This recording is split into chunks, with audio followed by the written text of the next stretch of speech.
Hello and welcome. मेरा नाम है राहुल कुमार और आपका सबका स्वागत है मेरे यूट्यूब चैनल अध्यापक अड्डा में।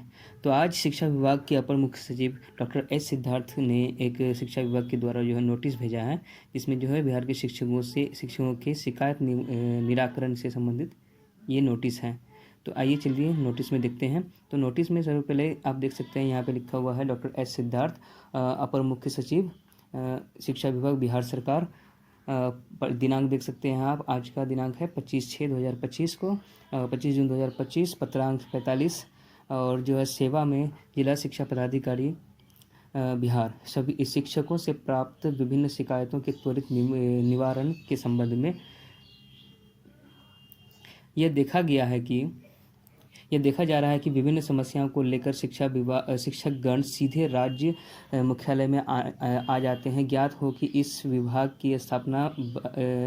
का स्थापना बल लगभग 10 लाख का है। अगर इस बल का आंशिक प्रतिशत भी हम अपनी समस्या को लेकर राज्य मुख्यालय में आए तो यह संख्या काफ़ी बड़ी हो जाएगी। इसमें शिक्षकगण को समस्या होगी और शिक्षा और विभाग के कार्य संचालन में समस्या उत्पन्न होगी। शिकायतों के समाधान के लिए शिक्षा विभाग में पूर्व से ही सुगम व्यवस्था कायम है। विभिन्न मामलों में शिकायत दर्ज करने हेतु पत्रांक 27 को दिनांक 28/4/2025 द्वारा स्पष्ट निर्देश निर्गत है। ठीक है, फिर भी विभिन्न कारणों से शिक्षकगण राज्य मुख्यालय में पहुंचकर विभिन्न पदाधिकारियों से संपर्क स्थापित करने का प्रयत्न करते हैं। हाल ही में हुए स्थानांतरण से संबंधित शिकायतों को लेकर शिक्षकगण सीधे राज्य मुख्यालय में पहुंच रहे हैं। इस संबंध में पूर्व में भी स्पष्ट किया गया है कि जिला के अंदर ही स्थापना संबंधी समस्याओं को जिला स्तर पर जिला शिक्षा पदाधिकारी की अध्यक्षता में गठित जिला स्थापना समिति द्वारा केस टू केस विचार कर यथोचित कार्रवाई की जाएगी। अत्यंत ही विशेष स्थिति में अंतर जिला मामले राज्य स्तर पर विचाराधीन होंगे। यह भी स्पष्ट किया जाता है कि जो भी शिकायतें वे ऑनलाइन माध्यम से ही ई शिक्षा कोष पोर्टल पर दर्ज कराई जाएंगी। पोर्टल के माध्यम से प्राप्त स्थापना से संबंधित मामलों को सीधे जिला शिक्षा समिति के समक्ष रखा जाएगा। पोर्टल के माध्यम से प्राप्त अन्य मामलों से संबंधित पदाधिकारी को आवश्यक कार्यवाही हेतु निर्देश दिया जाएगा। इन सभी शिकायतों का नियमित अनुश्रवण राज्य स्तर पर जिलावार नामित नोडल शिक्षा पदाधिकारी द्वारा किया जा रहा है। शिकायतों को ऑनलाइन ही प्राप्त किया जाएगा और आवश्यकता पड़ने पर विशेष स्थिति में ही संबंधित शिकायतकर्ता से भौतिक रूप से कागजात प्राप्त किए जाएंगे। अनुरोध है कि एतद से सभी संबंधित को अवगत कराते हुए यह वर्णित प्राप्त शिकायतों पर यथेष्ट कार्रवाई करने की कृपा की जाए। विश्वासभाजन डॉक्टर एस सिद्धार्थ। और आप डेट दे सकते हैं 25/6/2025 का है। ठीक है, चलिए ये जो 28/4/2025 का जिसके बारे में सिद्धार्थ ने जिक्र किया है शिकायत निराकरण के लिए, तो वो भी देख लेते हैं उसमें क्या लिखा हुआ है। तो ये 28/4/2025 का ये डेट देख सकते हैं आप। ठीक है, जिला शिक्षा पदाधिकारी बिहार शिक्षक कर्मियों की शिकायत निराकरण के संबंध में ये नोटिस है। ठीक है, महाशय, बिहार राज्य के शिक्षा व्यवस्था को के विकास में शिक्षकों की बहुत ही महत्वपूर्ण भूमिका है। इस कारण से इनकी समस्याओं के निराकरण की अनेक व्यवस्थाएं की गई हैं। जिसमें जिला स्तर प्रखंड स्तर पर इनकी समस्याओं का निष्पादन प्रत्येक शनिवार को जनता दरबार आयोजित करना भी है, ताकि शिक्षकों की समस्याओं का समाधान स्थानीय स्तर पर हो सके। इन शिकायतों का स्थानीय स्तर पर निवारण नहीं होने के कारण शिक्षक मुख्यालय में स्थापित कमांड एंड कंट्रोल सेंटर में अपनी शिकायत दर्ज करने लगे हैं। शिक्षकों द्वारा कमांड एंड कंट्रोल सेंटर में समर्पित आवेदनों को जिला शिक्षा पदाधिकारी को भेजकर उनका निष्पादन कराया जाता है।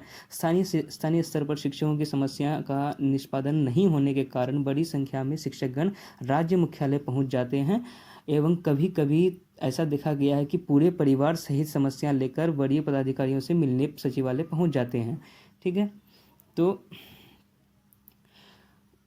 इससे जहां एक ओर शिक्षकों की व्यक्तिगत कठिनाई होती है, वहीं दूसरी ओर राज्य मुख्यालय कार्यालय का कार्य भी बाधित हो जाता है। इस संबंध में बार बार क्षेत्रीय पदाधिकारियों को कहा जाता है कि वे स्थानीय स्तर पर ही शिक्षकों की विभिन्न समस्याओं का निष्पादन करें, लेकिन ऐसा लगता है कि इसे गंभीरतापूर्वक नहीं लिया जा रहा है। शिक्षकों की समस्या के निष्पादन हेतु स्ट्रक्चर्ड वेबसाइट स्थापित किया गया है।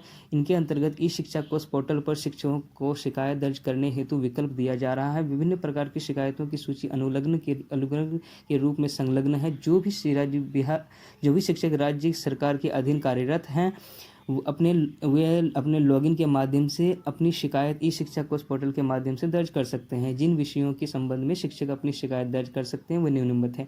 तो शिक्षकों का जो है शिकायतें निम्नलिखित दिया गया है, जैसे कि आप देख सकते हैं यहाँ पे दिया गया है। लंबित वेतन भुगतान अगर नहीं हुआ है बहुत दिन से, तो वेतन भुगतान, बकाया वेतन भुगतान, वेतन गणना सही नहीं होना, बकाया गणना सही नहीं होना, ये है। अवकाश से संबंधित, सेवा संबंधित अशुद्धियाँ, पीएम योजना, सरकारी योजना से संबंधित, अन्य विद्यालय शिकायतें, भ्रष्टाचार,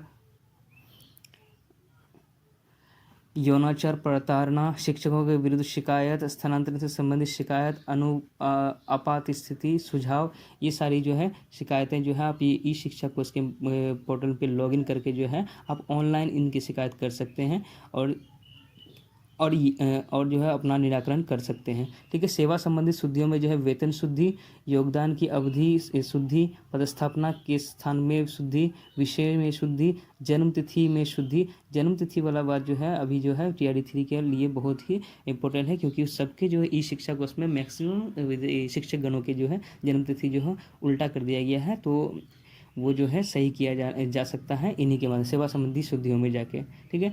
तो शिक्षा विभाग ने यही जानकारी जो है फिर से याद दिलाया है कि आप जो है ऑनलाइन के माध्यम से अपना शिकायत का निराकरण कर सकते हैं। तो आज के लिए बस इतना ही था न्यूज़। आगे अगर कोई अपडेट होगा तो ज़रूर मैं आपको बताऊँगा। तब तक के लिए धन्यवाद। जय हिंद।